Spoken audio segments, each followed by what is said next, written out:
Diesel ಬೆಲೆ ಹೆಚ್ಚಳಕ್ಕೆ BJP ಆಕ್ರೋಶವನ್ನ ವ್ಯಕ್ತಪಡಿಸಿದೆ. ಕಾಂಗ್ರೆಸ್ ಅಧಿಕಾರಕ್ಕೆ ಬಂದ ಮೇಲೆ ಬೆಲೆ ಏರಿಕೆಯಾಗ್ತಾ ಇದೆ, ಜನತೆ ಮೇಲೆ ದೌರ್ಜನ್ಯ ಮಾಡ್ತಾ ಇದ್ದಾರೆ ಅಂತ ಅಶೋಕ್ ಕಿಡಿಕಾರಿದ್ದಾರೆ.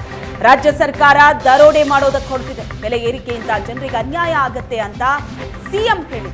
15 ಬಾರಿ ಬಜೆಟ್ ಮಂಡಿಸಿದ್ದು ಯಾವ ಪುರುಷಾರ್ಥಕ್ಕೆ ಅಂತ ಪ್ರಶ್ನೆ ಮಾಡಿದ್ದಾರೆ ಅಶೋಕ್.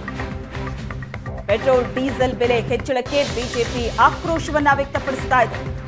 ಕಾಂಗ್ರೆಸ್ ಅಧಿಕಾರಕ್ಕೆ ಬಂದ ಮೇಲೆ ಬೆಲೆ ಏರಿಕೆ ಆಗ್ತಾ ಇದೆ, ಜನತೆ ಮೇಲೆ ದೌರ್ಜನ್ಯ ಮಾಡ್ತಿದ್ದಾರೆ ಅಂತ ಅಶೋಕ್ ಕಿಡಿಕಾರಿದ್ದಾರೆ.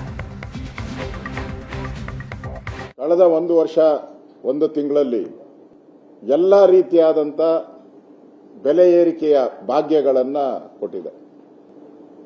ಹಾಲಿನ ಬೆಲೆ ಜಾಸ್ತಿ ಮಾಡಿದ್ರು, ಆಲ್ಕೋಹಾಲ್ ಬೆಲೆ ಕ್ವಾರ್ಟರ್ಗೆ 50 ರೂಪಾಯಿ ಜಾಸ್ತಿ ಮಾಡಿದ್ರು, ಸ್ಟ್ಯಾಂಪ್ ಡ್ಯೂಟಿ ಜಾಸ್ತಿ ಮಾಡಿದ್ರು, ಗೈಡೆನ್ಸ್ ವ್ಯಾಲ್ಯೂ ಯಾರು ಮನೆಗಳನ್ನ ಸಣ್ಣ ಮನೆ ಕೊಂಡ್ಕೊಬೇಕಾದ್ರೂ ಗೈಡೆನ್ಸ್ ವ್ಯಾಲ್ಯೂ ಜಾಸ್ತಿ ಮಾಡಿದ್ರು, ಮನೆ ತೆರಿಗೆಯನ್ನ ಜಾಸ್ತಿ ಮಾಡಿದ್ರು, ಎಲೆಕ್ಟ್ರಿಕ್ ಚಾರ್ಜಸ್ ಅನ್ನ ಜಾಸ್ತಿ ಮಾಡಿದ್ರು.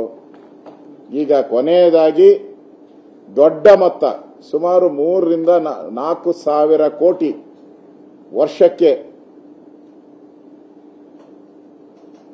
ಟ್ಯಾಕ್ಸ್ ಅನ್ನ ಕಲೆಕ್ಟ್ ಮಾಡುವಂತ ಒಂದು ದೃಷ್ಟಿಯಿಂದ ಇವತ್ತು ಕರ್ನಾಟಕ ಸರ್ಕಾರ ಪೆಟ್ರೋಲ್ ಬೆಲೆಯನ್ನ 3 ರೂಪಾಯಿ, ಡೀಸೆಲ್ ಬೆಲೆಯನ್ನ 3.5 ರೂಪಾಯಿ ಏರಿಕೆ ಮಾಡೋ ಮುಖಾಂತರ ಒಂದು ರೀತಿ ರಾಜ್ಯ ಸರ್ಕಾರ ದರೋಡೆ ಮಾಡಕ್ಕೆ ಹೊರಟಿದೆ. ಸಿದ್ದರಾಮಯ್ಯನವರೇ, ನಿಮಗೆ ಮಾನ ಮರ್ಯಾದೆ ಇದೆಯಾ? ಯೋಗ್ಯತೆ ಇದೆಯಾ ನಿಮಗೆ? ನೀವೇ ಹೇಳಿದಿರಲ್ಲ, ಪೆಟ್ರೋಲ್ ಡೀಸೆಲ್ ಏರಿಕೆಯಿಂದ ಜನಗಳಿಗೆ ಏನೇನು ಅನ್ಯಾಯ ಆಗುತ್ತೆ ಅಂತ ನೀವೇ ಹೇಳಿದ್ದೀರಾ, ಬಿಜೆಪಿ ಕೇಳಿದ್ದೀರಾ. ನಿಮಗೆ ಮಾನ ಮರ್ಯಾದೆ ಇದೆಯಾ ಅಂತ? ನಿಮಗೆ ಮಾನ ಮರ್ಯಾದೆ ಇದೆಯಾ ಸಿದ್ದರಾಮಯ್ಯ? ನಿಮಗೆ ಯೋಗ್ಯತೆ ಇದೆಯಾ ಆ ಸ್ಥಾನದಲ್ಲಿ?